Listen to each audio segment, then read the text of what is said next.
Comment te dire que j'ai le seum? Mais c'est pas un petit seum, c'est un énorme seum parce que j'ai commencé à tourner cette vidéo à 16h07 précisément. D'accord? Il est 17h09 au moment où je commence cette deuxième analyse. Tu dois te dire, mais pourquoi est-ce que tu recommences une analyse? Tu vas rire. Il n'y avait pas de son. Peut-être que toi t'es en train de rigoler. Mais moi non. Tu sais pourquoi? Parce que l'analyse, la première que j'ai faite du coup, elle durait 57 minutes. 57 minutes où j'ai parlé pour rien. Il n'y avait pas de son. Enfin, c'est pas qu'il n'y avait pas de son, c'est qu'en fait, je suis dans le sous-sol, donc déjà, au niveau des interférences, tout ça, c'est pas ouf. Mais en plus de ça, j'avais trop de choses de brancher sur ma prise multiple, ce qui fait que depuis le début de la vidéo que j'ai faite tout à l'heure, on n'entendait rien, ou alors quand on m'entendait, c'était vraiment robotisé. Et le pire, c'est que de temps en temps, je regardais la caméra et juste en dessous, il y a ma carte son.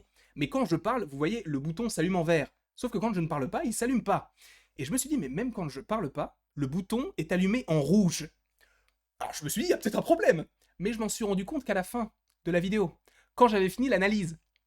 Donc bon, voilà, là tu as le visage du seum, mais déguisé par la passion Marvel, déguisé également par le fait que ce trailer, je l'ai apprécié, mais de fou. Ça fait longtemps que j'ai pas apprécié un trailer de cette façon. Vous allez voir, j'ai pas sauté en regardant le trailer, pas du tout, c'est pas ce que je dis. Mais quand je l'ai vu, je commence déjà à bugger. Je commence déjà à... Tu te rends compte du problème que cela cause? Quand j'ai vu le trailer, j'ai pas sauté de joie. J'ai vu la chose, je me suis dit, c'est putain de beau. Et c'est Chloé Zhao qui réalise le film. Chloé Zhao, une vidéo arrivera demain ou après-demain par rapport à l'analyse de son cinéma pour essayer de savoir à quoi pourrait ressembler le film Eternals, en tout cas esthétiquement, même si on va analyser le trailer et on peut avoir quelques petites similitudes et vous allez voir qu'il y en a beaucoup, notamment avec certains paliers de couleurs, notamment certains paliers de textures, notamment terre, mer, ciel. Vous allez voir, ça peut être intéressant si jamais vous voulez que je rentre vraiment en précision plutôt que je re-rentre en précision, puisque c'est la deuxième analyse que je fais. J'ai le seum. Je te le dis, j'ai le seum. Mais, encore une fois, la passion te pousse à faire des choses que tu n'aurais pas faites. Là, je vous le dis, vraiment, j'ai pas envie de la refaire, la vidéo, parce que je me suis dit, ça fait 57 minutes que je parle pour rien. Mais je le fais quand même. Pour vous, pour moi également, parce que parler de ce trailer, ça me fait plaisir. Donc là, ça fait 2 minutes 50 qu'on fait la petite introduction. On va quand même peut-être passer à l'analyse du trailer en espérant que le son soit bon cette fois-ci. Ce serait quand même pas mal. Ce serait cool, ce serait vraiment cool s'il te plaît. Faites que ça fonctionne. Là, il n'y a plus rien de branché, donc ça devrait fonctionner, vraisemblablement, j'espère. En tout cas, rentrons véritablement dans le vif du sujet. Le trailer, l'analyse du trailer. Je ne sais pas si j'en ai parlé, mais le film en français s'appelle Les Éternels et pas juste Eternals. Enfin, en tout cas, éternel, puisqu'on ne prononce pas le S en français quand c'est au pluriel. Ça dépend des mots, évidemment. Mais en anglais, ça se prononce Eternals. Moi, je le prononcerais Eternals également parce que je suis un ricain dans l'âme, d'accord? Je suis peut-être né en France, je suis peut-être réunionnais guadeloupéen, mais en moi, je viens du Massachusetts. Tu le sais très bien. Fucking Windsock! C'est toujours en moi, c'est toujours dans mon cœur. Peut-être que le micro a saturé. Parce que c'était pas juste orange, c'était en rouge. Donc je suis désolé pour vos oreilles. J'espère que ça n'a pas encore fait bugger le truc. Ça a l'air d'être bon. Ça a l'air d'être bon. On va pouvoir commencer le trailer. Donc, vous allez voir, il y a pas mal de choses à dire déjà dans ces premiers plans, notamment celui-ci. Peut-être que je m'arrête pour rien parce que tu me dis, mais là on voit rien.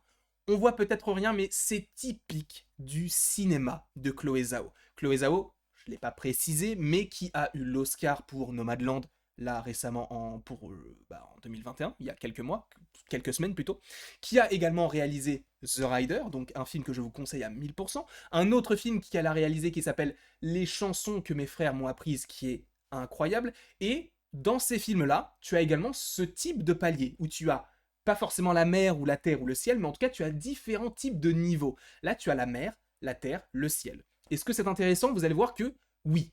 En tout cas, en termes de composition d'image, ça peut être intéressant à analyser. On verra ça plus tard, mais en tout cas, là, on sent qu'il y a vraiment une recherche artistique par rapport à la composition de l'image, puisque tu as vraiment trois paliers différents. Alors, ils ne sont pas forcément égaux, mais en tout cas, ça fonctionne. On a le ciel avec les nuages, on a la terre, on a la mer, tout simplement.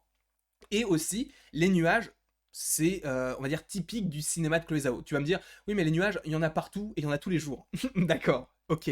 Mais il est vrai que la plupart du temps, quand tu tournes un film, tu t'attends à ce que soit il pleuve beaucoup, soit il fasse beau. Sauf que là, en tout cas dans les films de Chloé Zhao que j'ai vus, elle aime beaucoup tourner les films quand le ciel est tout blanc, gorgé de nuages. Et, bon, là, le ciel n'est pas gorgé de nuages, mais tu sens que il y a quand même une petite patte Chloé Zhao juste dans ce premier plan. Tu vas me dire que je vais trop loin, et c'est tout à fait possible, mais moi je reconnais quand même pas mal de similitudes par rapport au film qu'elle a fait. Voilà. C'est tout ce que j'avais envie de dire par rapport à ce premier plan, le fait qu'il y ait 3 paliers différents, donc mer, terre, ciel, et vous allez voir que par rapport à certaines choses, ça peut donner des indices. Bon, des indices évidents, mais par rapport à la composition, vous allez voir que ça peut être assez intéressant. Donc, vraisemblablement, en tout cas, ce plan se déroule, alors peut-être pas à l'époque préhistorique, mais pas loin, en tout cas. Peut-être que c'est totalement l'époque préhistorique, puisque vous allez voir que juste après, normalement, on a, donc ça, pareil, c'est un plan qu'affectionne particulièrement Chloé Zhao, avec un personnage légèrement excentré, légèrement, qui regarde l'horizon, avec donc des couleurs assez ternes. Vous allez voir que ça aussi, c'est ce que Chloé Zhao fait de mieux, c'est le minimalisme en fait. C'est que on cherche pas à faire du beau en faisant du beau. Tu vois ce que je veux dire ou pas? C'est que on va pas chercher à rendre une image belle, on reste juste dans la simplicité. Et c'est là où le cinéma de Chloé Zhao est très fort, c'est qu'il arrive, enfin le cinéma, hein, pas Chloé Zhao, voilà, t'as compris, mais le cinéma de Chloé Zhao en fait arrive à te montrer la beauté de la simplicité. Et là, le plan, personnellement, je suis fan du plan. Légèrement excentré, on voit encore une fois terre, mer, ciel, donc là cette fois c'est inversé, mais on voit ce personnage excentré, des couleurs assez ternes, du gris, du taupe, du vert kaki, le ciel qui est quand même pas mal composé de nuages gris-blanc, avec un ciel pas totalement bleu mais un petit peu bleu pâle, une mer bleu foncé, sur le côté on a du gris, du marron, donc là en fait ça te montre que Marvel va peut-être plus loin dans l'esthétisme. Alors, je ne dis pas que les anciens films ne vont pas loin, je dis juste que celui-ci pousse encore plus les limites qu'avait Marvel, ou plutôt que c'était posé et fixé Marvel.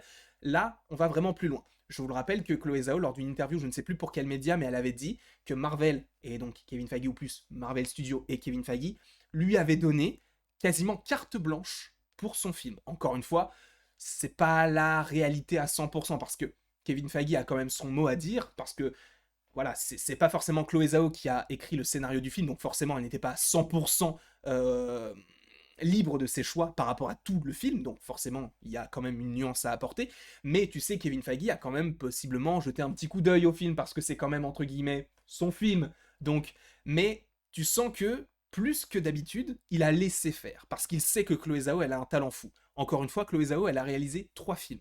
Sur ces 3 films, il y en a déjà un qui a eu un Oscar. Et en plus, la cinéaste est très jeune. Donc tu sens qu'elle peut aller hyper loin. Et ce qui est intéressant, c'est de filer pardon, un film sur une équipe comme les Éternels, qui n'est pas forcément l'équipe la plus connue de Marvel, peut-être pour les plus connaisseurs d'entre vous par rapport aux comics, mais peut-être que certains d'entre vous qui ne connaissent pas du tout, hein, moi j'étais le premier à ne pas connaître les Eternals, et quand je crois que c'était Jeremy Conrad avait annoncé ça via son onglet communauté sur YouTube, je me suis dit c'est n'importe quoi, de faire un film sur Eternal, je sais même pas ce que c'est, je ne me suis même pas renseigné sur les persos, évidemment là je me suis renseigné il y a 3 semaines, je vous ai fait une vidéo, mais qui va sortir après celle-ci, qui devait déjà sortir à l'heure où vous regardez cette vidéo, puisque la première analyse a foiré. Je vais pas ressasser le mal du passé, d'accord? Mais en tout cas, elle a eu une liberté que n'ont pas forcément eu certains cinéastes, puisque là, on a déjà une équipe que peu de personnes connaissent, une cinéaste qui est confirmée aujourd'hui, on le sait très bien, enfin, on le sait. Encore une fois, peut-être que vous avez des doutes parce que vous n'avez peut-être pas vu ces films, mais 3 films, un Oscar, et les 2 précédents, puisque je n'ai pas encore vu Nomadland, puisqu'il n'est pas encore sorti en France, mais ne vous inquiétez pas, quand il sortira, on fera la critique, même si c'est pas forcément ce que vous appréciez sur la chaîne. Honnêtement, je m'en fous, parce que je voudrais faire cette vidéo sur la critique de Nomadland, donc je la ferai quand même. Voilà. Si tu la voulais, tant mieux. Si tu ne la voulais pas, pardon, eh ben tant pis, tout simplement. Mais en tout cas, tu sens que ce projet, c'est entre guillemets le nouveau-né, le vrai nouveau-né de Marvel. et que avec Black Widow, avec WandaVision, avec The Falcon and the Winter Soldier, avec Loki, t'as vraiment des bases entre guillemets solides. Alors, ce n'étaient pas forcément les personnages les plus importants du MCU lors des 3 premières phases, mais tu sens qu'ils ont envie de donner une importance à ces persos. Là, avec Eternals, tu ne sais pas vraiment où ils vont. Et tu sens que Chloé Zhao, c'est peut-être pour ça qu'elle a eu les clés en main, on va dire, carte blanche pour ce film, parce que justement, c'était pas forcément un énorme projet sur lequel Marvel comptait, parce que pour l'instant, Eternals, encore une fois, on ne sait quasiment rien sur l'intrigue, même si on sait il y aura les Célestes et les Déviants, et que les Éternels étaient présents depuis le début sur Terre, mais on va savoir pourquoi est-ce qu'ils n'étaient pas là, et d'ailleurs on en parlera durant l'analyse du trailer. Mais tu sens que ça va être un film totalement différent de ce qui a déjà été fait, par rapport à l'histoire, mais aussi donc par rapport à l'esthétique. Peut-être que j'ai trop parlé, et juste par rapport à 7 secondes de trailer, on en a combien de minutes de vidéo? Déjà 10 minutes. Au bout de 7 secondes de trailer, je suis désolé, c'est la passion qui parle. On continue. Donc, on voit donc, que le plan était partagé en 3 parties, aussi bien verticalement avec d'un côté la mer, d'un côté le personnage et d'un côté la terre, mais également horizontalement. Là encore une fois, c'est horizontalement avec la terre, la mer et le ciel avec les nuages. Il y a même peut-être une 4e couche de nuages et le ciel entre guillemets, on va dire parsemé de nuages, mais t'as 4 petites couches différentes. Donc vraiment, là dans ce trailer, t'as beaucoup d'horizontalité. Je sais pas où est-ce que ça peut mener, en tout cas, j'ai pas forcément. Disons que je vais pas forcément pousser l'analyse filmique par rapport à l'horizontalité, mais en tout cas, tu as cette recherche-là esthétiquement parlant. Donc, aussi, hein, si on revient également sur l'histoire, tu as ces 2 personnages qui semblent être, entre guillemets, des hommes préhistoriques. On a l'impression. Est-ce que ce sont des chasseurs-cueilleurs, ou des cueilleurs-chasseurs, ou des cueilleurs-pêcheurs, je sais pas comment on dit, mais en tout cas, on a l'impression que ça se passe dans le passé, de par le fait que le mec ait une immense lance, il soit habillé peut-être à une époque plus ancienne que la nôtre, donc c'est pas impossible que ça se passe dans le passé. De toute façon, ça a l'air de se passer dans le passé, et on voit que d'un côté, il a peut-être un filet à papillons. Pourquoi est-ce qu'il veut... C'est peut-être juste en fait pour pêcher des poissons, je suis con. Pourquoi il voudrait manger des papillons? Ça n'a aucun sens. Il a une lance, donc peut-être pour chasser le gibier, ou peut-être juste pour chasser des poissons puisqu'ils sont à côté de la mer. Donc peut-être que c'est tout simplement en lien avec le fait qu'ils apprennent à survivre et à vivre. Mais vous allez voir qu'ils ne vont pas ils vont pas se suffire d'apprendre. Je sais pas si tu vois ce que je veux dire. En gros, ils ne vont pas juste apprendre, ils vont aussi apprendre avec les éternels. Quand je te dis apprendre, c'était apprendre par eux-mêmes. Là, il y a les éternels qui vont intervenir pour les aider et pour les aider à évoluer beaucoup plus vite. Et je pense que par rapport au conflit Avengers éternel qui pourrait exister par la suite, parce que les Avengers vont sûrement dire, gros, vous étiez où en fait quand il y a eu la Civil War? Vous étiez où quand il y a eu, je ne sais pas, Thanos par exemple, Loki dans Avengers 1, Ultron, vous étiez où? Peut-être que les éternels vont dire, bah nous on vous laisse agir, vous êtes des terriens, vous êtes là sur la Terre, nous on n'est pas des terriens, on est des éternels, on est là uniquement, enfin plutôt on était là pour aider la Terre à une époque où vous aviez besoin de nous. Si vous en êtes là aujourd'hui, c'est grâce à nous. Donc nous, on vous laisse vivre, on vous laisse évoluer. Grâce à nous, vous pouvez le faire. Donc, ne nous cherchez pas des noises. Mais vous allez voir que je pense que, notamment le personnage de Cersei, qui est très très très amoureuse entre guillemets de la Terre, et on va le voir notamment dans les dialogues et notamment dans ses expressions faciales, etc. Mais on sent que ce personnage-là va peut-être être celui qui va enfin pas ramener ou rapporter les éternels, mais peut-être les réunir, on va dire. Elle va les réunir. Peut-être. Peut-être que je vais trop loin. Mais peut-être qu'elle va les réunir. En tout cas, voilà, pour l'instant, on a que ces 2 plans-là. Je suis vraiment désolé, je parle peut-être beaucoup trop. Là, encore une fois, on a des plans, donc des, entre guillemets, des establishing shots, donc ce sont des plans d'ensemble, on va dire, pour nous situer un petit peu le lieu où enfin, là où on se trouve, tout simplement, avec la mer. De toute façon, on le savait déjà avec les 3 premiers plans, mais là, c'est vraiment avec en plus un, genre, je sais pas si c'est un zoom avant ou si c'est un travelling d'accompagnement, mais j'ai l'impression, non, c'est un travelling latéral vers la droite.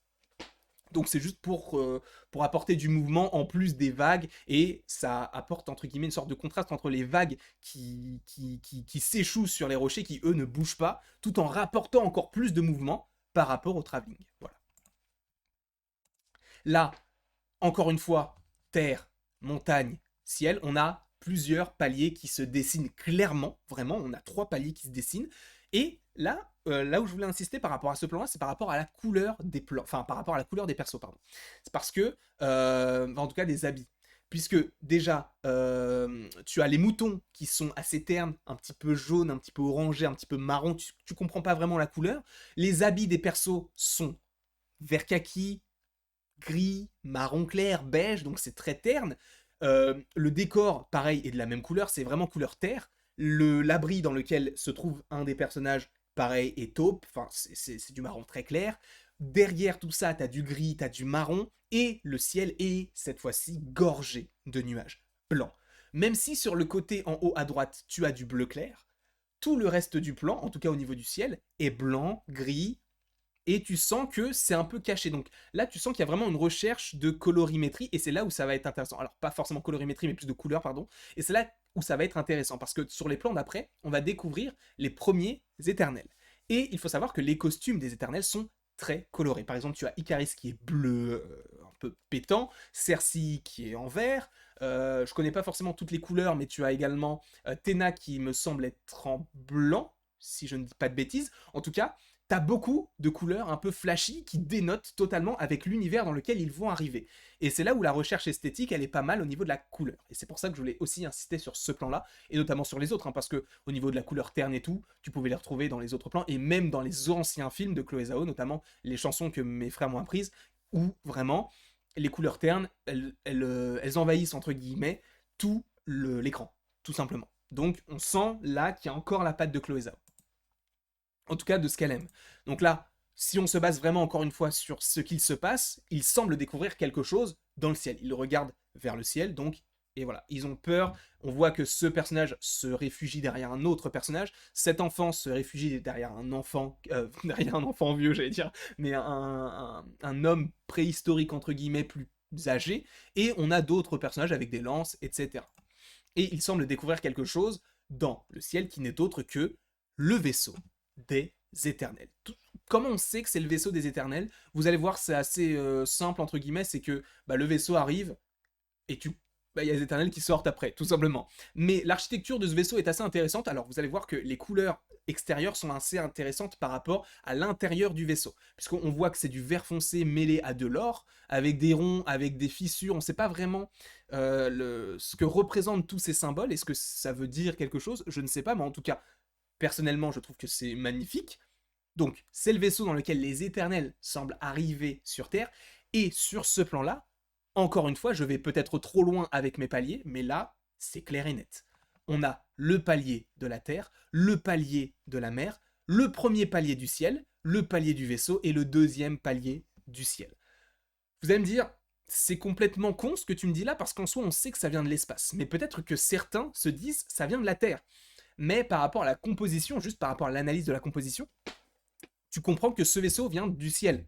Parce que il décompose le ciel en deux parties quasiment égales. Donc tu comprends qu'il vient en fait, enfin, par rapport à la composition, tu sais pas que tu comprends, parce qu'encore une fois, on ne sait pas ce qui va se passer dans le film, mais tu peux supposer plutôt, par rapport à la composition, que ce vaisseau vient de l'espace par rapport au fait qu'il soit en plein milieu du ciel, quasiment, puisqu'il vraiment il coupe la partie de l'écran qui est liée au ciel en deux parties bien quasiment égales. Donc bon, j'ai l'impression que ce vaisseau vient du ciel, c'est pas une nouveauté, mais c'est juste par rapport à l'analyse que l'on peut faire par rapport au découpage du plan, disons.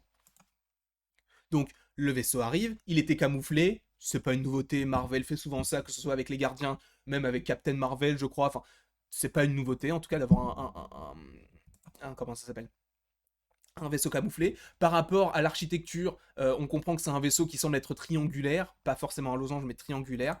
Est-ce que ça nous apporte quelque chose de plus par rapport à l'histoire? Je n'ai pas l'impression. Seulement, ce qui va être intéressant, ce sont les dialogues juste ici, je vous laisse lire. C'est marqué, c'est magnifique, n'est-ce pas? Alors, revenons là-dessus. Juste là.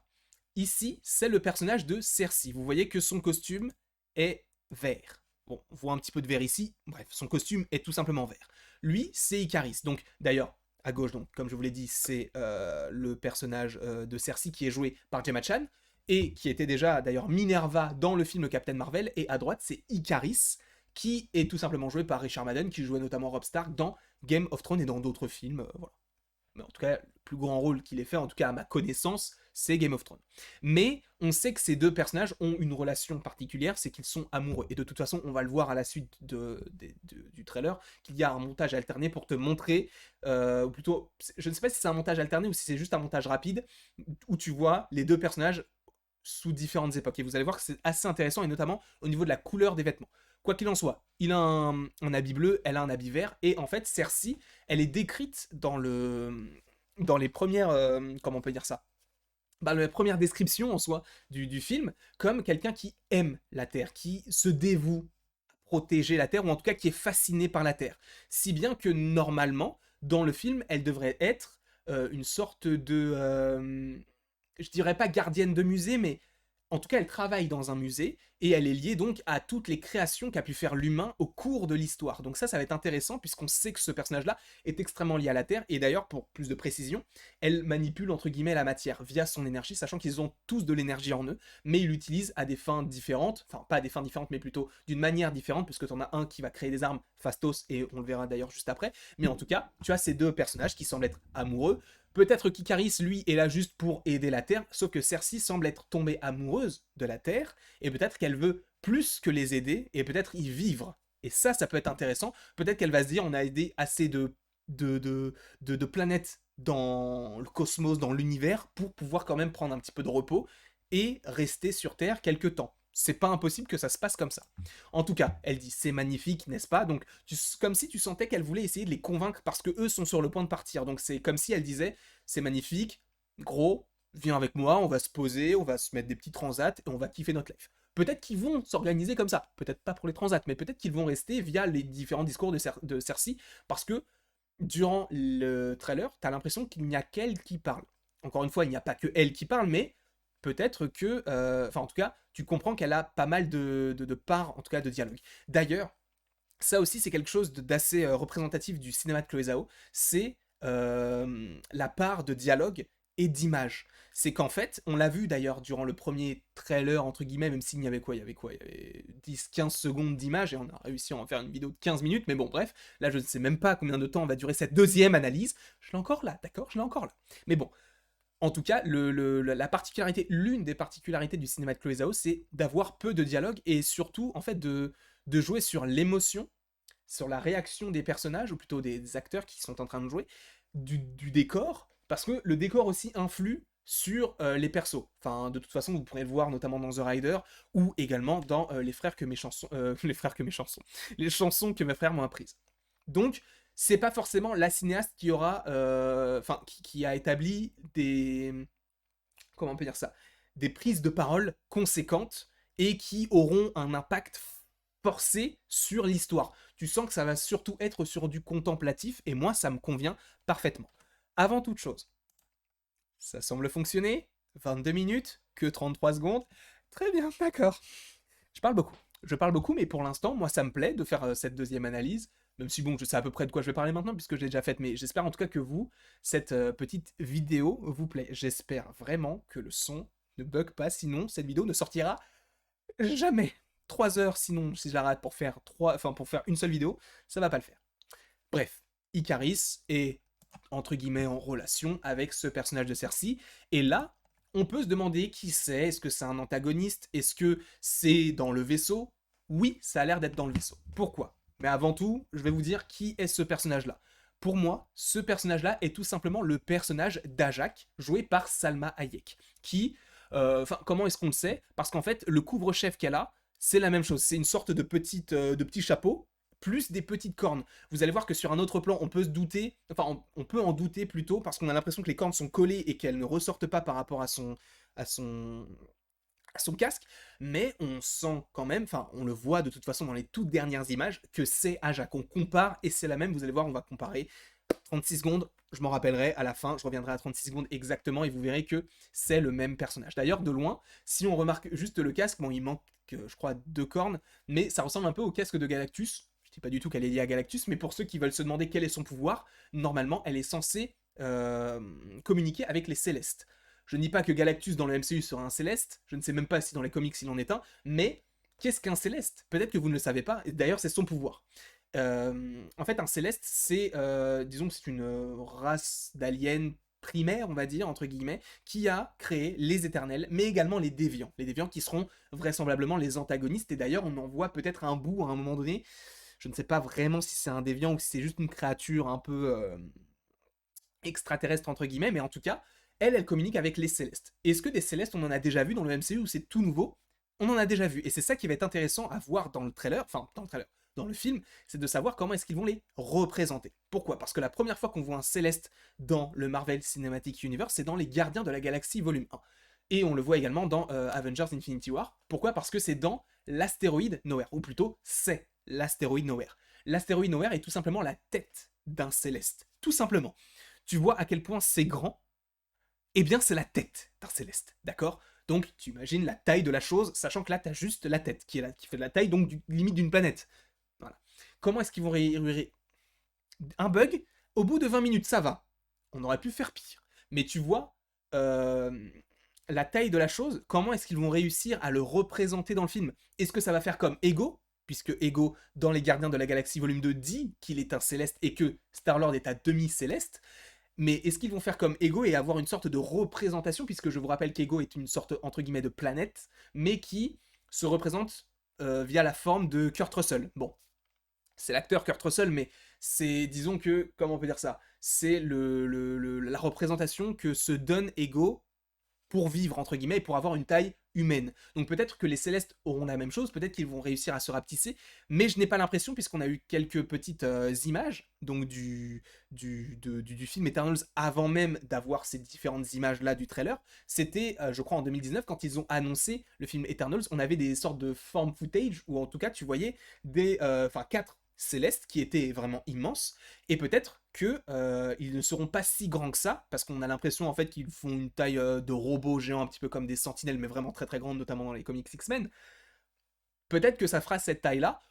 J'ai pas l'impression. Je pense qu'ils vont rester sur une taille vraiment énorme, mais qu'ils vont réussir à rapetisser la chose. À voir, encore une fois. Mais en tout cas, si elle arrive à communiquer avec les Célestes, c'est qu'il y en a encore à notre époque, possiblement, parce que je ne pense pas qu'elle puisse communiquer avec les Célestes uniquement dans le passé.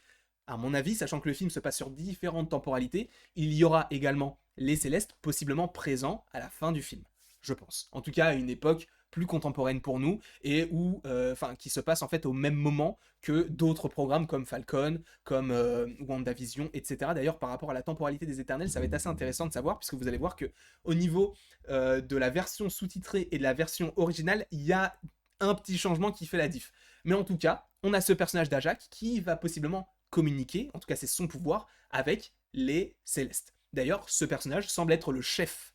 Enfin, peut-être pas le chef parce que tu sens qu'il y a Icaris qui est pas mal bien placé au niveau de cette équipe, mais en tout cas Ajak est la plus puissante de cette équipe. Donc ça va être assez intéressant d'avoir ce personnage-là. Ensuite, où est-ce qu'elle est? Parce que bon, c'est juste un couloir. À mon avis, elle est dans le vaisseau. Parce que bon, pour l'instant, là, vous voyez qu'il y a des petits traits bien ronds et que c'est, enfin, en tout cas que le mur intérieur semble vert, gris, un peu foncé. Et personnellement, ça me fait penser tout simplement au mur extérieur du vaisseau. Donc ça ne semble pas impossible et illogique que le personnage se trouve dans le vaisseau et qu'il s'apprête à sortir du vaisseau. En tout cas, là, on a le personnage de Tena qui semble possiblement se recharger, parce que, encore une fois, les Éternels ont des... En fait, les pouvoirs des Éternels sont liés à l'énergie qu'ils peuvent produire, et en fait, chacun a un pouvoir bien distinct. Sachez qu'après cette vidéo-là, il y aura une vidéo, donc, qui sont les Éternels, avec chacun des personnages que je présente avec leurs différents pouvoirs, et qui peut être un gentil, qui peut être un méchant, sachant que Druig, pour moi, sera méchant, et vous allez le voir dans le trailer. C'est assez intéressant. Tena, donc, qui est un personnage ultra puissant, peut-être juste en dessous à Jacques, au niveau de la puissance.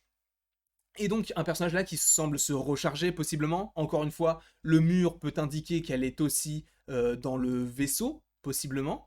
Si on compare avec l'architecture et tout, le fait que les murs soient un petit peu abîmés, qu'ils soient peut-être un petit peu verts et tout, on a l'impression que ce sont les mêmes couleurs et la même matière de mur, entre guillemets, donc peut-être qu'elle est sortie, peut-être entre guillemets, de son état d'hibernation d'une planète à une autre, et que là, ils se rendent sur Terre. C'est pas impossible, et là, elle se recharge avant de sortir. On verra ça si c'est le cas. Là, donc, on voit ce personnage d'Ajak joué par Salma Hayek, qui se trouve d'ailleurs devant une fresque qui semble être liée à ce que l'on peut voir donc dans les grottes, notamment humaines. et préhistorique. Et vous voyez son casque, en fait vous allez me dire oui mais c'est pas du tout le même casque parce que ça c'est connecté à ce qu'il y a derrière, mais vous allez voir que sur un autre plan on voit que non, que c'est vraiment deux petites cornes comme ça avec un petit chapeau, en tout cas ça a l'air d'être un petit chapeau vu de face. Donc vous allez voir qu'après c'est un petit peu différent. D'ailleurs cette petite boule là va être très intéressante, vous allez voir, parce que pour moi ça peut être soit l'image de la Terre, donc de l'époque, soit ça peut être l'orbe. Je vais peut-être trop loin, mais vous allez voir. En tout cas, là, on a une petite fresque avec... peut-être qu'ils ont gardé des souvenirs de ce qu'ils avaient vu sur Terre. Enfin, peut-être que d'ailleurs, là, ils sont juste dans le vaisseau, etc. Mais donc là, on a Ajak. Et là, on a donc sous une autre... d'un autre côté, puisque en fait, j'ai pas vraiment l'impression que ce soit les mêmes fresques. Non. Là, c'est une fresque totalement différente, puisque là, on a vraiment beaucoup de couleurs ternes. On a du bleu, on a du jaune, on a du gris juste ici. On a du vert, on a du beige, du orangé. Donc ce sont des couleurs un petit peu terne, un petit peu froide entre guillemets, même si l'orange, bon là il est terne, donc ça compte comme une couleur froide entre guillemets. Et là c'est totalement différent, là c'est vraiment des couleurs chaudes, même si on a le même rond juste ici qu'on pouvait avoir là. On a l'impression que c'est la même chose. Donc est-ce que c'est est-ce qu'ils sont au même endroit et que c'est juste la fresque qui change? À mon avis non. C'est juste que peut-être que ça représente juste la Terre. Mais pourquoi est-ce que j'imaginais que c'était la pierre de la, enfin que c'était du coup l'orbe, qui est donc la pierre du pouvoir? C'est parce que le film se passe des années avant tout ce que l'on a connu. Donc sachant que ça se passe sur Terre, ce n'est pas impossible, enfin sur Terre et possiblement même dans l'espace, ce n'est pas impossible qu'à un moment donné on a un lien avec les pierres de l'infini, sachant qu'il y a pas mal de rumeurs qui parlent d'un Thanos plus jeune dans ce film-là, donc peut-être la conquête des pierres, sachant qu'en plus le film Eternals était censé sortir en 2020, donc une année où, en termes en tout cas de film, tu devais avoir Black Widow et donc ce film-là pour entre guillemets faire la transition jusqu'en 2021 pour avoir Shang-Chi, pour avoir Doctor Strange 2, je crois qu'aussi il devait sortir en 2021, il me semble, mais en tout cas pour avoir d'autres films pour te sortir de ce que tu connaissais par rapport à l'Infinity Saga. Sauf que ce film-là peut faire la transition entre une nouvelle équipe que l'on ne connaît pas du tout et qu'on n'a jamais vu dans le MCU, tout en ayant des liens avec ce que l'on a déjà vu, possiblement des liens avec différents événements. Peut-être qu'on va voir les événements des Avengers, notamment Loki, notamment Thanos, via le regard d'un Avengers, d'un Éternel, pardon, ça serait très intéressant. Mais peut-être que tu auras les pierres de l'infini, peut-être que ça c'est l'orbe. Encore une fois, je pense plus que c'est la Terre, mais ça ne semble pas illogique que ce soit l'orbe. Et donc ici, pour parler en termes de personnages, on a le personnage de Phastos, et ici on a le personnage de Sprite. Donc le personnage de Sprite a le même âge que Phastos, en tout cas ils ont des millions d'années, on dirait pas comme ça, mais en fait elle a juste une apparence, on peut dire infantile, je sais pas comment on dit, mais plus jeune, tout simplement. J'ai l'impression qu'elle ne pourra jamais grandir. En tout cas, à voir comment est-ce qu'ils vont réussir à faire évoluer le personnage, puisque l'actrice a l'air d'avoir entre 14 et 15 ans, en tout cas à l'époque du tournage, sachant qu'elle est en pleine croissance. Comment est-ce qu'ils vont justifier le fait que elle va grandir? Est-ce qu'ils vont réussir à faire en sorte que les éternels vont réussir à vivre comme les humains et vieillir, etc., pas comme ils sont là actuellement? Ce serait très intéressant d'ailleurs, qu'ils abandonnent, entre guillemets, pas leur pouvoir, mais leur faculté à pouvoir survivre au cours des années. Ce serait très cool parce que les éternels, je vous le rappelle, si vous ne le savez pas, normalement sont immortels, et ils manipulent donc l'énergie. Et on voit notamment avec l'énergie de Phastos qui lui a le pouvoir de confectionner des armes et à confectionner du coup peut-être en fait à rendre matériel ce qu'il imagine. Donc il arrive à confectionner du coup là ce qu'il est en train d'imaginer. Ça c'est son pouvoir et vous verrez donc par la suite que la façon dont ils utilisent leur pouvoir est de la même couleur, c'est doré. Bien que le logo en plus de ça est doré, donc le Marvel Studio est doré sur un fond noir un peu vert. Qui m'a d'ailleurs fait penser au logo de Loki, enfin de Marvel Studios de Loki plutôt. Donc, on voit que Phastos, lui, est en train de concevoir possiblement une arme, possiblement une façon d'irriguer certaines choses, j'en sais rien. Peut-être qu'il construit juste des instruments pour aider les humains à évoluer, puisqu'ils sont là aussi pour aider les humains. Ça, c'est aussi intéressant. Donc peut-être que Phastos, lui, va pouvoir construire des armes d'un côté, mais aussi construire je ne sais pas, des châteaux d'eau, ce genre de choses, enfin, vous voyez, pour améliorer la vie des humains, pour qu'ils puissent évoluer, et justement que ce soit grâce aux éternels qu'on en est là dans le MCU, et qu'on se dise, si les éternels n'étaient pas là, bah on n'en serait pas là aujourd'hui. Et ça peut être intéressant, du coup, d'avoir un autre point de vue totalement extérieur et totalement passé, on va dire.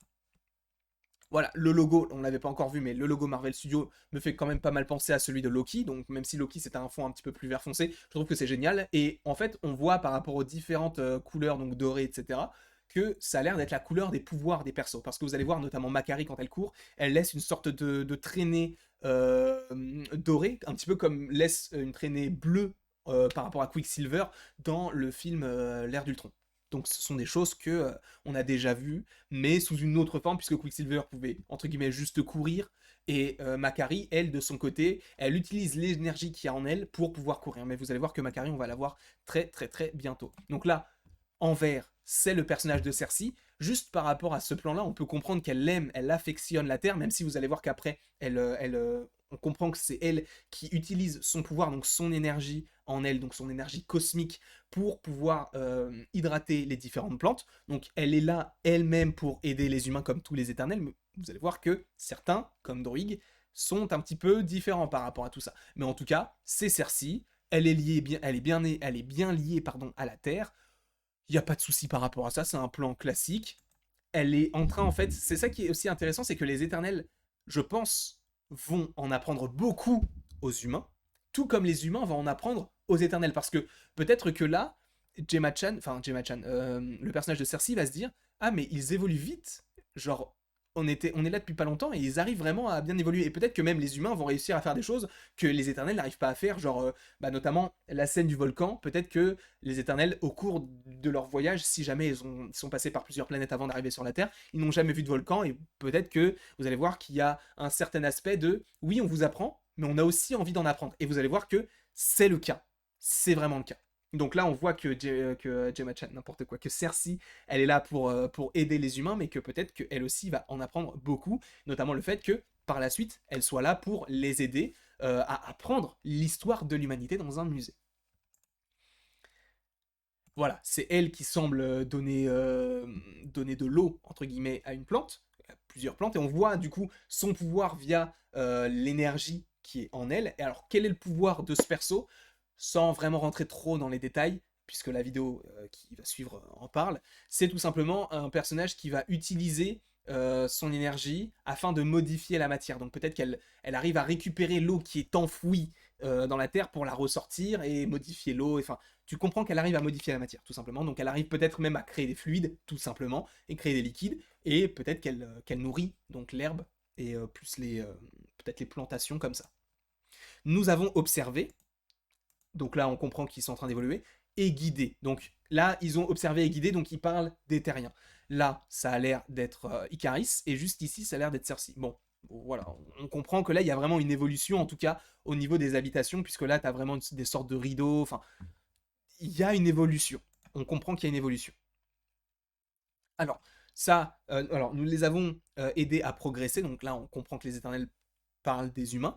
Et là c'est aussi Cersei, puisqu'on voit que son habit est vert mais qui tire vers le blanc, donc ça c'est Cersei, qui donne une sorte de petite dague à ce personnage-là qui semble par rapport au t-shirt, je vais dire au costume, mais au t-shirt qu'il porte, l'air d'être un humain en fait, les humains qu'on avait vus tout à l'heure. Et peut-être que c'est quelque chose qui va les aider à planter quelque chose, peut-être que c'est quelque chose qui existe même dans l'histoire de l'humanité, peut-être que c'est un couteau mythologique par rapport à l'histoire de l'humain, mais je ne connais pas, j'ai pas forcément la ref, ou peut-être que c'est juste quelque chose qui est lié à Marvel, mais peut-être que c'est quelque chose qui est lié à l'humanité, et que Marvel, en tout cas les créateurs des Éternels, se sont dit, bon, on va peut-être lier cette dague-là à cette équipe-là, puisque c'est lié à l'histoire de l'humanité. Peut-être. En tout cas, je n'ai pas forcément la ref. S'il y a des historiens qui passent par là, n'hésitez pas à me dire si vous savez ce que c'est. Ce serait intéressant de savoir ce qu'est cette petite dague. En tout cas, voilà. Ça, c'est aussi intéressant par rapport à la complexité du plan, entre guillemets, par rapport aux couleurs. Je vais trop vite, ça va trop vite plutôt. Voilà. On a le personnage de Tena qui s'entraîne. Ce plan est magnifique. Ce plan est magnifique, pourquoi? Parce que déjà, on comprend que ça ne se passe pas à la même époque, peut-être même pas forcément à l'endroit où ils se sont retrouvés. Donc, on voit les rideaux verts, donc qui sont de part et d'autre du plan, des rideaux bleus d'un côté, des vases bleus. On comprend qu'il y a une recherche de couleurs qui est établie. On voit du orange ici qui rappelle la couleur du ciel et donc du soleil. On voit le personnage qui est en blanc juste ici avec son arme dorée. Enfin, on sent qu'il y a vraiment une recherche de composition et de couleurs. Donc moi, ça, ce genre de plan, ça me passionne en termes de choix de cadrage, en termes de choix de composition, donc d'ombre, etc. Enfin, c'est vraiment très très bien choisi, je trouve. Et donc après, bah, ça aussi, visuellement, c'est très très très beau. C'est simple, mais c'est beau. Et c'est là où le cinéma de Chloé Zhao intervient, c'est que oui, Chloé Zhao, elle fait un cinéma qui est simple. elle fait des plans simples, mais des plans efficaces. Et c'est là où c'est compliqué, parce que, en fait, c'est dans la simplicité que tu as la complexité. C'est, c'est con, mais c'est comme si, là, je voulais filmer ce que je vois, mais en fait, pour filmer ce que je vois, il faudrait tellement de matériel, tellement d'éclairage et tout, pour filmer la simplicité de la vie. Tout simplement. C'est peut-être compliqué ce que je te raconte, peut-être que tu n'y comprends rien, peut-être que je dis n'importe quoi aussi, mais c'est comme ça que je le ressens, c'est que c'est complexe de rapporter au cinéma le réel. Parce que, en soi, un film, c'est quelque chose, entre guillemets, hein, avec de grosses guillemets, de factice. Donc, c'est comme si on recréait le réel, et c'est ce qu'arrive parfaitement à faire Chloé Zhao, je trouve, c'est que quand tu regardes son film, t'as pas l'impression de regarder un film, mais de regarder des acteurs jouer devant toi, comme s'il n'y avait pas de barrière d'écran. Et c'est dans cette simplicité que moi j'arrive à me projeter, et peut-être que certains d'entre vous pardon, également arrivent à se projeter dans cette simplicité. Moi j'adore ça. J'adore ça. Peut-être que, encore une fois, je pars trop loin, mais ça me fascine en fait. Tout ce que tu peux faire avec le cinéma, tu peux t'y retrouver dans énormément de films, et pas forcément dans ce que tu croyais, parce qu'au début, bah, Eternals, j'y croyais pas. Et là, aujourd'hui, gros, c'est l'un des films que j'attends le plus. Ok, il y a Spider-Man No Way Home, ok, il y a Doctor Strange 2, ok, il y a Black Panther Forever, ok, il y a The Marvel, ok, il y a d'autres choses en fait. Il y a plein d'autres choses, mais Eternals, vraiment, c'est, je pense, un des projets les plus ambitieux qu'a jamais fait Marvel Studios, en tout cas en termes d'esthétique et en termes d'histoire également, par rapport au fait que ça se passe bien avant tout ce que l'on a connu, même si c'est vrai que dans certaines scènes de Thor, t'as des scènes avec Odin qui est vieux, enfin qui est plus jeune qu'aujourd'hui, donc possiblement des années, enfin des milliers d'années avant, et même des scènes où il y a Bor dans Thor le monde des ténèbres, donc des trucs qui se sont passés, je ne sais pas quand, mais il y a beaucoup plus longtemps que ça, mais Eternals se passe aussi il y a longtemps, donc si tu estimes que juste ce sont des petites scènes là, on peut se dire que Eternals est le film qui se passe le plus dans le passé par rapport à l'univers de Marvel en termes cinématographiques, donc le MCU tout simplement. Mais j'ai hâte de découvrir ce film-là, et est-ce que je parle trop? On va voir ça, 1 minute de trailer, on en est à 41 minutes. Je parle beaucoup trop. Je parle beaucoup trop, je suis confus. Je suis confus. On va continuer. Donc là, encore une fois, c'est un autre plan qui est lié à tout ça, puisque là, on a les draps verts d'un vert, mais c'est une de mes couleurs préférées, moi, c'est pour ça, j'adore ça. J'adore ça, et vous allez voir que... Non, je vais vous en parler maintenant. C'est complètement con, et peut-être que je vous en ai déjà parlé en réaction, ou alors j'en ai déjà parlé dans l'analyse, mais sachez que cette histoire d'humains, entre guillemets, même si les Éternels ne sont pas vraiment des humains, mais des humains qui vont, enfin qui partent de leur planète, qui vont sur d'autres planètes pour leur apprendre ce qu'ils savent, pour en apprendre également, sachez que j'ai écrit cette histoire quand j'avais 8 ans. Et c'est pas une blague, je peux pas vous le prouver parce que bah, tous les trucs, je les ai jetés, les dessins, etc. Mais c'est une idée que j'avais, et j'ai toujours eu cette idée-là. Je ne dis pas que j'ai imaginé l'histoire du film Eternals, c'est pas du tout ce que je dis. Mais c'est juste fou quand t'es petit et que tu imagines une histoire, que ça se fasse réellement dans un univers que tu affectionnes plus que tous les autres univers, donc le MCU, Marvel, etc. Mais en plus de ça, via une réalisatrice comme Chloé Zhao, qui est une réalisatrice de génie, euh, juste pour ça, Eternals, ça a une connotation particulière pour moi dans mon cœur, parce que c'est vraiment une histoire que j'ai imaginée quand j'étais petit. Et je connaissais pas du tout Eternals, je connaissais même pas Marvel à l'époque, tu vois. Bon, peut-être que si. Mais j'imaginais cette histoire-là des humains qui vont sur une planète qui semble être une sorte de vieille terre et qui leur apprend tout ce qu'ils savent. J'avais même imaginé des scènes avec le fait que les hommes préhistoriques tombent, enfin certains des hommes préhistoriques ou des femmes préhistoriques tombent amoureux des personnages qui arrivent, qui fassent des matchs de foot, etc. Enfin, j'avais imaginé vraiment une histoire, et j'ai l'impression, alors je ne parle pas de foot, hein, mais j'ai l'impression que ça a l'air d'être le cas dans ce film-là. Le fait qu'il y ait une confrontation entre le futur et le passé, mais dans notre passé. Donc je trouve ça juste fou, et encore une fois, je ne dis pas que j'ai imaginé l'histoire d'Eternals, mais je dis juste que c'est génial. Ça me fait tellement plaisir d'avoir une idée que j'avais quand j'étais petit, voir en film. Alors c'est totalement différent, mais sur la base, sur le principe en tout cas de ce que l'on voit par rapport à la première minute qu'on a analysée, ça a l'air d'être le cas. C'est fou. Moi je trouve ça fou. Je parle peut-être trop, mais pour moi c'est fou. Et là, c'est assez intéressant. On comprend que c'est peut-être pas du tout à la même époque. Peut-être que c'est en Égypte, parce que tu as des dunes de sable, tu as des palmiers. En tout cas, ça a l'air d'être un climat beaucoup plus arides, entre guillemets, que ce qu'on avait vu auparavant, donc c'est une autre temporalité possiblement. On voit des chevaliers, et vous allez voir que c'est très intéressant parce que, pour la suite, vous allez voir. Et d'ailleurs, ces petites fenêtres, ça aussi c'est intéressant. Souvenez-vous, 2 triangles en haut, un rectangle en bas. C'est assez intéressant. Ils se prosternent, donc comme si les éternels, en tout cas on comprend qu'ils se prosternent pardon, devant des éternels, comme si les éternels étaient des dieux. Alors, je crois, alors je sais pas, je crois que c'est l'Empire byzantin, mais je me trompe peut-être à 1000%. Je me souviens plus du tout du bâtiment qu'on va voir qui est bleu. Je crois que c'est ça, c'est ce qu'on va voir juste après. Voilà. Je ne sais plus comment s'appelle ce bâtiment. Je sais qu'il est très connu, mais je ne me souviens plus. Juste, on va revenir 5 secondes en arrière. Juste, on va regarder ça. Donc là, c'est les images qu'on vient d'interpréter. Et là, regardez sur la gauche. Il y a le personnage de Makari qui est arrivé et on a vu donc la traînée d'or, entre guillemets, enfin couleur or, qui est arrivée avec Makari. Ce personnage de Makari, je vous le dis, ça va être mon personnage préféré. Pourquoi? Parce que c'est Lauren Ridloff. Et Lauren Ridloff, c'est ma petite chouchoute. Pourquoi? Parce qu'elle joue dans The Walking Dead. Je ne pourrais pas te redire le nom de son perso parce que j'ai oublié, mais elle est géniale dans The Walking Dead. L'actrice, je trouve qu'elle joue extrêmement bien, et j'ai hâte de la voir dans un film comme Eternal. Je veux, même si Eternal c'est déjà une grosse production, mais que ça lance la carrière de cette immense actrice selon moi. J'ai hâte de voir ce qu'elle peut donner dans ce film et dans sa future carrière. J'ai hâte de voir ça. Même le personnage m'intéresse beaucoup parce que c'est un personnage, comme vous l'avez vu, qui court assez vite, mais qui utilise en fait son énergie. Donc c'est ça son pouvoir, c'est qu'elle utilise l'énergie pour courir vite. L'énergie cosmique, entre guillemets. Et ça a l'air de la fatiguer souvent, ce qui fait que c'est peut-être le personnage le plus... comment on peut dire ça?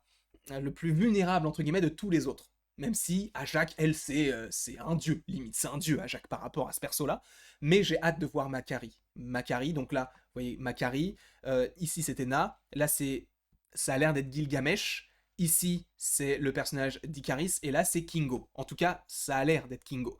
Devant ce bâtiment, désolé, j'ai vraiment oublié ce que c'est, mais en tout cas, c'est quelque chose qu'on va voir de plus loin, et ça, pareil, je trouve que c'est un plan génial. On voit que tous les plans sont liés, puisque là, on voit les 5 persos qui sont juste ici, on voit tous les persos qui semblent s'agenouiller, qui semblent être juste ces persos-là, donc ça a un lien, tout simplement. Donc, ça me semble pas illogique que tout ça soit lié, voilà. Ça arrive en novembre, je sais pas exactement quel jour, mais ça arrive en novembre, donc j'ai hâte d'être en novembre. Vraiment trop hâte. Là, c'est intéressant. Pourquoi? Parce que vous allez voir, j'ai analysé quelques petits trucs, peut-être que je me trompe, je m'y connais pas trop, mais alors, là, c'est quelque chose qui est lié à l'Égypte, on dirait. J'ai l'impression. Ça aussi, mais je ne veux pas trop m'avancer, mais j'ai l'impression.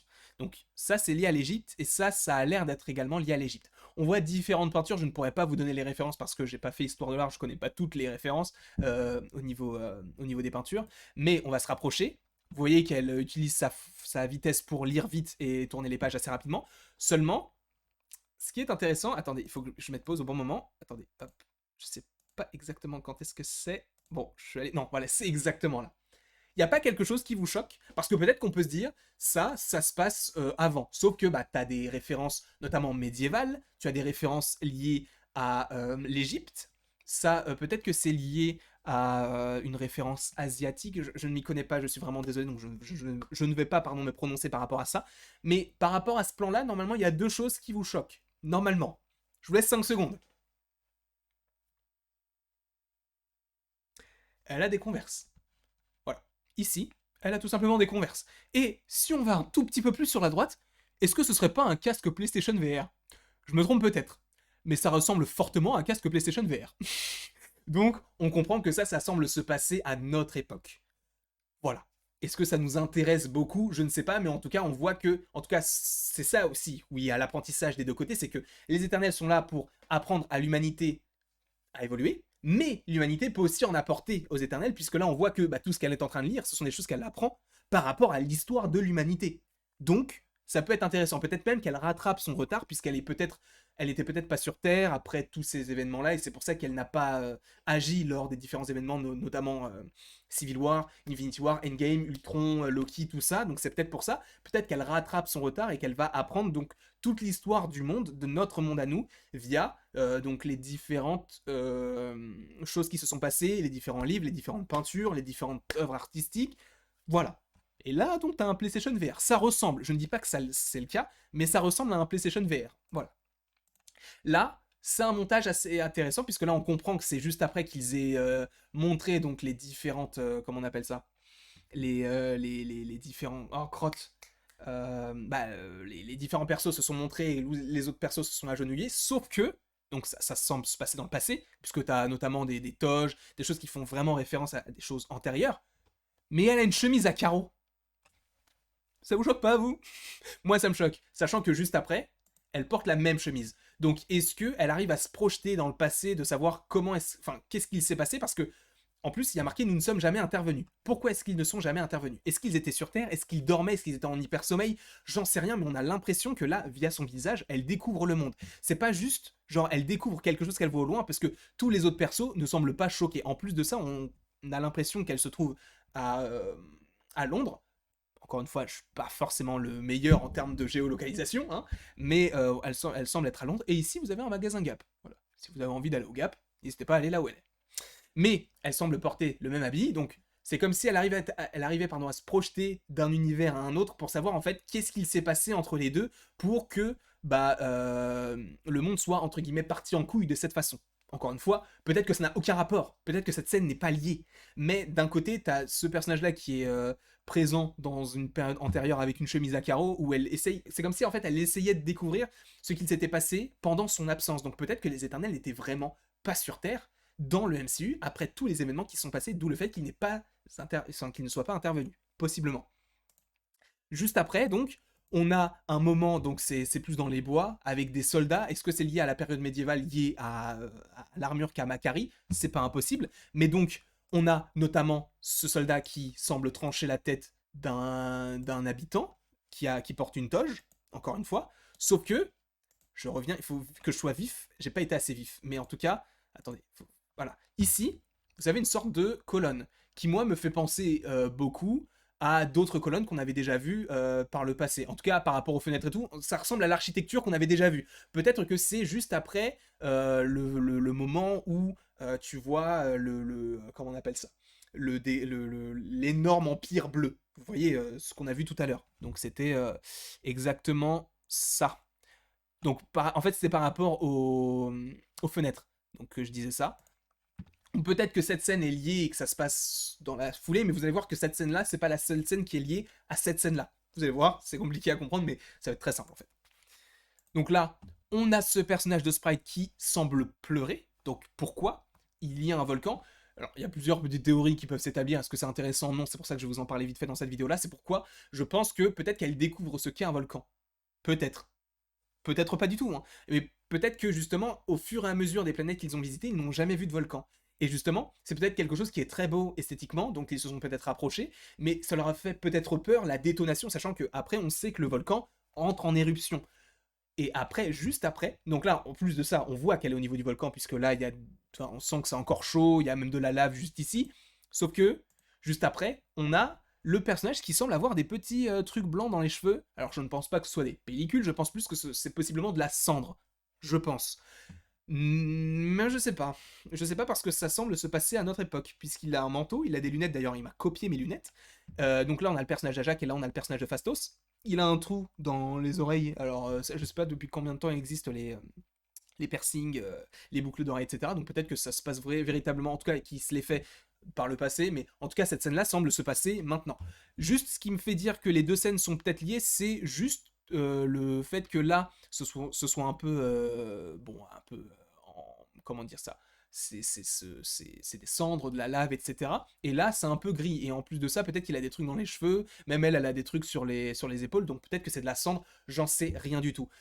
Mais en fait, en y réfléchissant, je pense pas que ces deux scènes soient liées, puisque là, je pense que ça se passe possiblement dans le passé, et même elle a son habit d'éternel, alors que là ils sont habillés entre guillemets casual, donc bon, peut-être que ça n'a aucun rapport. Est-ce qu'on a dépassé les 1 heure après 1 minute? On recrotte depuis qu'on a 53 minutes. Bon, on va continuer, on va essayer de faire rapidement pour la suite. Là, c'est très intéressant. Lui, c'est Druig. Druig, c'est, je pense, l'éternel qui va causer le plus de problèmes aux éternels, parce que lui, véritablement, dans la description qu'on t'a donnée par rapport au descriptif des personnages d'Eternals, on te le décrivait comme quelqu'un qui était, entre guillemets, contre les principes des éternels, comme s'ils n'étaient pas d'accord avec tout ce que les Éternels faisaient pour la Terre. Comme si les hommes, en fait, devaient être reconnaissants envers les Éternels et pas à égale distance, entre guillemets, enfin, t'as compris. Donc peut-être que lui, il va se sentir supérieur aux hommes et va peut-être être celui qui va trahir les Éternels pour rejoindre les Déviants, ou en tout cas qu'il y aura un lien avec les Déviants. Pourquoi? Regardez bien le décor. Il y a des arbres, il y a des maisons un peu abîmées, et on voit des personnes qui semblent être habillées en blanc, gris et en bleu. Et donc, on sait que c'est le personnage de Druig, donc c'est ce personnage-là, et son pouvoir, c'est de contrôler l'esprit des hommes. C'est son pouvoir, c'est qu'il contrôle l'esprit des hommes, et vous allez voir qu'à un moment donné, on peut se douter du fait que ce personnage-là, dès le début, soit un antagoniste. Parce qu'en plus de ça, dans le trailer, on n'en voit pas. On voit pas les Célestes, même si les Célestes, a priori, ne semblent pas être des antagonistes, mais on ne voit pas les Déviants. Donc pour l'instant, on a juste les Éternels, sans vraiment de grandes menaces. Mais vous allez voir que il y a des petits indices qui peuvent te laisser penser qu'il va y avoir des affrontements et qu'on les a déjà vus dans le trailer. Donc, là, on a ce personnage de Druig. Là, on a donc le personnage de Gilgamesh qui est lié à un personnage qui a une manche blanche assez fine. Donc, peut-être que c'est Théna, sachant que Gilgamesh et Théna ont un lien dans les comics. Est-ce qu'il y aura une relation amoureuse? Je ne sais pas. Est-ce qu'il y aura juste un lien d'amitié? Je ne sais pas non plus, mais en tout cas, c'est possible. Ça, par contre, je ne sais pas ce que c'est. Je ne sais pas ce que c'est. Peut-être que c'est un costume. C'est pas impossible que ce soit un costume. Mais bon, ça me fait un peu penser à Carnage. Je ne dis pas qu'il y a Carnage dans Eternals, et ça ne sera pas le cas. Qu'on soit clair. D'accord? Qu'on soit clair, il ne sera pas dedans. Mais en tout cas, voilà. Ça, cette scène-là se passe, et vous voyez qu'il y a les petits reflets du pouvoir, enfin de l'énergie cosmique de Makari. Donc ça, c'est une scène qui se passe juste après la scène tout à l'heure où il y avait un chevalier qui tranchait la tête, entre guillemets, d'un personnage. Sauf que moi, en fait, ce qui m'intriguait, c'était ces fenêtres-là, parce que tu as deux fenêtres qui sont ici. Alors peut-être que d'ici, on les voit pas, mais j'ai l'impression que c'est un peu triangulaire. Et là, c'est rectangulaire. Et ça m'a fait penser, en fait, à cette scène-là. Attendez, elle est où? Je ne me souviens plus. C'était peut-être ça. Voilà, ça me fait penser en fait à cette architecture-là. Donc peut-être que c'est au même endroit. C'est pas impossible que ce soit au même endroit et au même moment en fait. Et que l'attaque qui se déroule là où il y a le feu, c'est exactement dans la ville. Donc comme si en fait cette offrande était une offrande pour l'humanité, pour dire voilà à quoi le monde devrait ressembler si vous continuez à faire ça, et après qu'ils partent dans l'espace puisqu'ils ont réussi ce qu'ils devaient faire. Sauf que certains sont peut-être restés sur Terre, certains ont fait leur vie, etc. Donc peut-être que c'est leur dernière offrande, dernier cadeau, et que justement certains sont restés sur Terre parce qu'ils se sont pris d'amitié avec les humains, etc. Et que justement ce soit, enfin que tu aies du coup ces premiers affrontements qui interviennent au moment où les éternels, en tout cas la plupart des éternels, ne soient plus là. C'est possible. Et donc tu as Makari qui est là, qui utilise ses pouvoirs, tu as également Ajak qui vient d'utiliser ses pouvoirs, et ça c'est une scène qui m'intrigue beaucoup, c'est que tu as donc Druig qui semble récupérer, vous voyez que ça sort pas de lui, c'est que ça vient sur lui, il semble récupérer donc de l'énergie cosmique des deux autres personnages que sont donc Makari et Cersei. Est-ce qu'on vont leur donner de l'énergie pour qu'ils fassent quelque chose? Je ne sais pas. En tout cas, peut-être, hein, peut-être qu'ils justement, elle leur projette de l'énergie pour qu'il puisse décupler son pouvoir. Ça serait pas impossible non plus. Ça serait très cool de savoir si c'est le cas ou pas.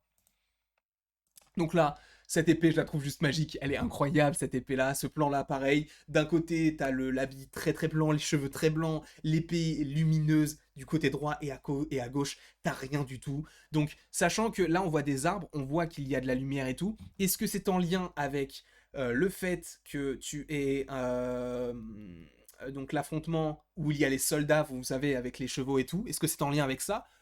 Et qu'on voit à quel point les éternels sont puissants pour se battre, c'est pas impossible que ça se passe comme ça, donc à voir. Là, c'est très intéressant. Pourquoi? Parce que là, on sait que ça se passe à l'époque où ils viennent d'arriver, donc comme s'ils venaient de sortir du vaisseau, puisque là, on a vraiment des hommes préhistoriques, enfin, on comprend par rapport au, enfin, en tout cas vestimentairement parlant, même au niveau de l'architecture des fondations, et même au niveau du décor, tu comprends que c'est au moment où ils viennent d'arriver. Bleu, vert d'un côté, d'accord?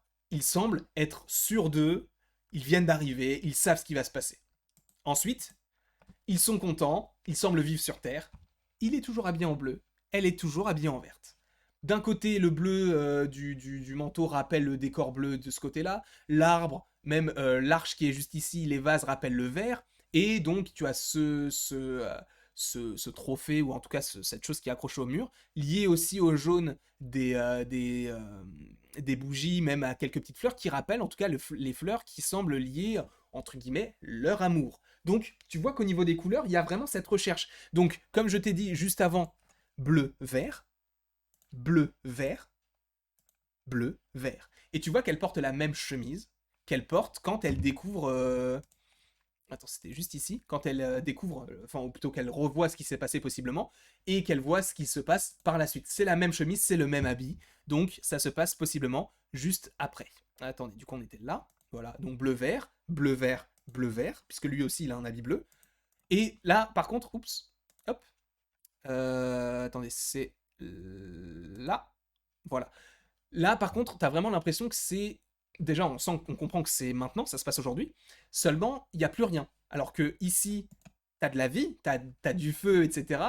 Derrière ici, déjà, t'as des constructions, t'as des personnages qui sont derrière. Mais là, derrière eux, il n'y a rien du tout. Comme si c'était, entre guillemets, le dernier espoir. Enfin, en tout cas, c'est comme ça que je l'interprète par rapport à la composition, par rapport au choix de placement des personnages, etc. Donc, encore une fois, peut-être que je me trompe. Là, je pense aussi que c'est Cersei. On comprend aussi par rapport, du coup, au bout de ciel qu'on arrive à voir entre les feuilles des arbres, que c'est au moment où Druig semble sortir de son habitat, entre guillemets, on comprend que c'est ça. Une scène qui est peut-être liée à une autre scène qu'on avait déjà vue dans dans le précédent trailer, enfin dans les premières images, entre guillemets, puisque là c'est le premier trailer. Donc pourquoi est-ce que je dis que c'est Cersei? Parce qu'elle arrive à manipuler la matière, et tout à l'heure on comprend que c'est elle qui nourrit les plantes, en tout cas on peut comprendre plutôt que c'est elle qui nourrit les plantes, et du coup c'est elle qui semble aussi créer cette eau-là. Peut-être que je me trompe, et peut-être que c'est un autre éternel, mais en tout cas c'est lié aux éternels, puisqu'on a la magie, entre guillemets, l'énergie cosmique qui semble créer tout ça. Là, ce plan-là est magnifique. Il est magnifique parce qu'il est parfaitement symétrique. Le nombre de colonnes, il est pareil. Il y a également ce vase qui est parfaitement aligné avec ce vase-là. Tout est symétrique, c'est juste super beau, je trouve. Et ce qui est intéressant aussi par rapport au costume, c'est que le costume qu'il a là, c'est le costume, entre guillemets, adapté par rapport possiblement à son film bollywoodien, qu'il veut représenter, peut-être qu'il veut représenter son histoire dans les films, à travers les films dans lesquels il joue. Mais c'est le costume qu'il a, puisque c'est le même rond, ça semble être la même couleur. Alors, je ne sais pas si lui il est bleu foncé ou s'il est violet foncé. Je ne sais pas, mais en tout cas, ça semble être le même costume. Même si le bleu, c'est aussi Caris. Là, d'ailleurs, on comprend, enfin, on a l'impression que c'est lui. Il utilise sa magie. Et c'est ça aussi qui va nous intéresser. C'est que, qu'est-ce que c'est que ça? Qu'est-ce que c'est que ça? On comprend que c'est à l'endroit où sort Druig, puisque ça semble être le même habitat, c'est le même ciel, il y a les arbres, il y a les maisons, c'est entre guillemets dans une forêt, mais t'as cette créature. Est-ce que cette créature est un déviant? C'est pas impossible. Et que ferait un déviant là où habite Druig? Peut-être qu'il y a un lien entre les déviants et Druig, justement. Et que les éternels vont se lier face à Druig et les déviants. Et je pense que de toute façon, Druig sera un personnage qui sera un des antagonistes du film, je pense. Mais en tout cas, tu as cette créature qui semble être une sorte de démon gorgon lié à un Shitori, donc peut-être que c'est un déviant, justement. Et là, donc j'ai l'impression que c'est Kingo qui se bat face à cette chose. Et là, très intéressant, parce que, encore une fois, tu as ce même décor, ces mêmes arbres, ce même ciel, ces mêmes habitations, mais tu as vu les yeux?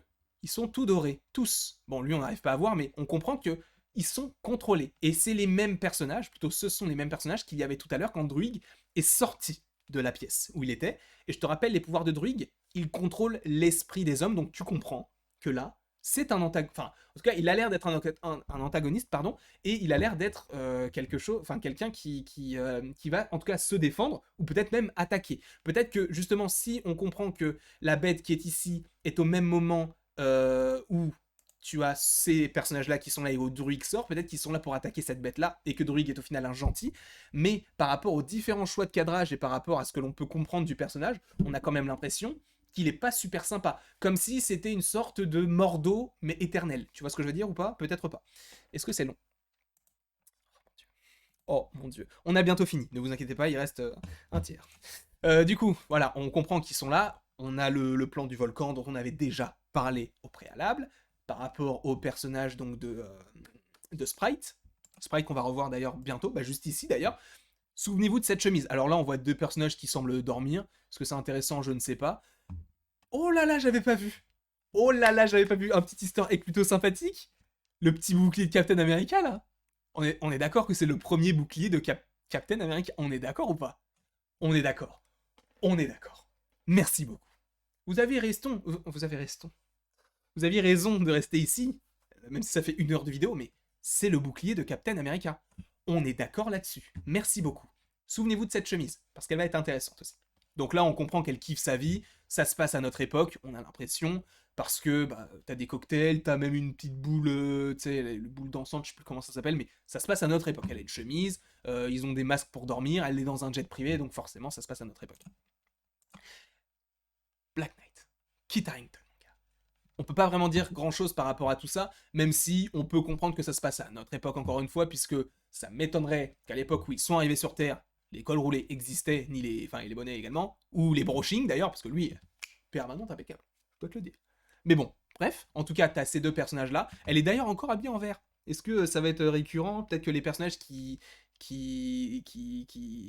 que les habits des personnages seront liés à leur costume d'Eternals? Ce n'est pas impossible, mais en tout cas, tu as un premier visuel, alors pas en tant que Black Knight, mais du personnage joué par Kit Harington, et ça c'est plutôt sympathique.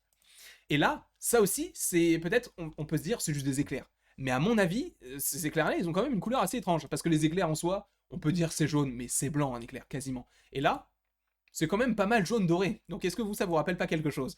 Pour moi, c'est déjà, encore une fois, tu as cette horizontalité, puisque tu as d'un côté l'herbe, d'un côté un premier bout de ciel, et d'un autre niveau, le ciel vraiment beaucoup plus gris. Ça se passe à notre époque. Pourquoi? Parce qu'il y a des jeans, il y a des manteaux, il y a des bancs en bois et en métal, donc ça se passe véritablement à notre époque. Où est-ce que ça se passe? Je ne sais pas, parce que là, il n'y a aucune indication, mais en tout cas, j'ai l'impression que ce moment-là, c'est un affrontement d'éternel. Puisque tu as d'un côté du doré, de l'autre également. Donc, à mon avis, c'est possiblement deux éternels qui se battent dans les airs. Sachant que tous les éternels, normalement, ça volait. Voilà. Donc, à mon avis, il y aura un affrontement et c'est pas juste des éclairs pour te dire il y a quelque chose qui arrive. À mon avis, c'est deux persos, peut-être trois, peut-être quatre, j'en sais rien, mais en tout cas, ce sont des personnages qui s'affrontent dans les airs. Et là, le plan, le money shot avec tous les personnages. Donc Kingo, on a, et là vous allez voir que c'est intéressant par rapport au chapeau, mais donc on a Kingo, on a Makari, on a Gilgamesh, on a Tena, Icaris, Ajak, Cersei, Sprite, Phastos et Druig. Et donc on a le chapeau, donc, dont je vous parlais tout à l'heure, on avait dit que c'était la 36e seconde précisément, c'est le même chapeau. Donc vous voyez qu'il y a les petites cornes et le petit carré qui est juste au-dessus, et c'est exactement le chapeau qui est présent juste ici, avec du coup le petit carré et les différentes cornes. Voilà, du coup, Eternals, directement, enfin les éternels en français. Et après, on a un petit dialogue assez intéressant qui peut essayer, enfin qui peut nous aider à comprendre en fait à quelle temporalité ce film appartient, puisqu'on a donc tous les personnages, entre guillemets, qui sont là. Pourquoi je te disais de faire attention à la chemise de Sprite? Parce elle porte la même chemise ici. Donc c'est assez intéressant puisque tu comprends qu'en fait ils vont tous se réunir puisqu'elle était dans un jet privé. Eux deux là, donc Icaris et Cersei, ils portent les mêmes vêtements où ils se faisaient un câlin. Euh, Gilgamesh, t'as l'impression qu'il porte les mêmes vêtements quand il tenait la main, donc un personnage qui semblait porter un habit fin et blanc, qui semble être l'habit de Tena. Et là, tu as le personnage donc de Kingo, qui est accompagné d'un autre perso en costume.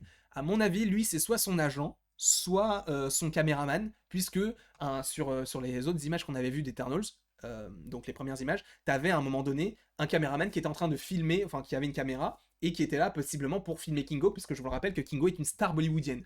Donc peut-être que, sachant il arborait un costume qui semble être semblable à son costume, mais entre guillemets version bollywoodienne, ou en tout cas version cinéma, peut-être que justement il va se servir de son aventure pour pouvoir engranger encore plus d'argent, engranger encore plus de notoriété qu'il n'en a déjà. Donc tu comprends qu'en tout cas il y a un bon lien entre Gilgamesh et Tena, puisque comme s'ils étaient mari et femme, même si bon, je pense plus que ce sera une relation d'amitié, même si on n'en sait rien encore. Mais donc voilà, en tout cas par rapport à ce plan-là, c'est pas tout ce qu'il y a à dire, même si bon, on sent que tout à l'heure je vous ai dit elle a la même chemise que quand elle était dans le jet, donc c'est la suite logique. Ou alors ça se passe avant. Sans le Captain Rogers et Iron Man. Il faut savoir que j'ai vu le trailer en VO. Et ils disent Captain America et Iron Man. Alors, si je me souviens bien, ils ne disent pas Captain Rogers. Ils disent Captain America et Iron Man. Sauf que Captain America, aujourd'hui, c'est Sam Wilson. Donc, là, on te précise sans Captain Rogers et Iron Man. Pourquoi est-ce qu'on te le précise en sous-titre? Parce que je pense qu'on veut te faire comprendre que, possiblement, cette série se passe avant du coup Falcon and the Winter Soldier, pour te dire puisqu'en VO ils disent Captain America, mais aujourd'hui on sait que Captain America c'est Sam Wilson, mais pour te dire, bon, ça se passe avant Falcon and the Winter Soldier, mais pour pas qu'il y ait d'ambiguïté, puisque maintenant Falcon c'est c'est le soldat d'hiver, n'importe quoi, c'est Captain America, on te dit Captain Rogers, donc maintenant, Captain America c'est Sam Wilson, donc possiblement Captain Wilson, ce serait très intéressant, donc peut-être que ce film Eternals se passe avant Falcon and the Winter Soldier. Je pense, mais on n'en est pas sûr. Mais en tout cas, tout va se passer dans un laps de temps très réduit et ça va être très très très très très intéressant. Donc, on a ce petit dialogue là où il dit où elle dit qui va diriger les Avengers et lui il dit moi je pourrais.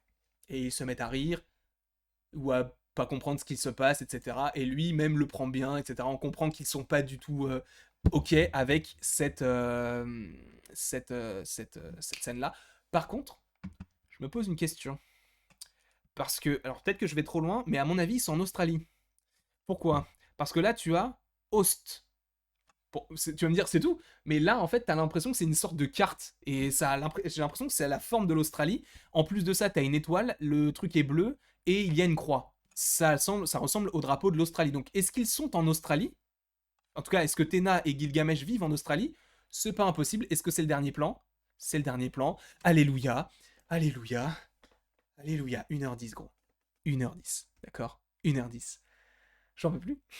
J'en peux plus, dites-vous, du coup, sachant que la première vidéo faisait 57 minutes, que là on en est à 2 heures de vidéo sur l'analyse du trailer d'Eternals. J'en peux plus. J'en peux plus, mais en tout cas, j'espère que cette vidéo vous aura plu.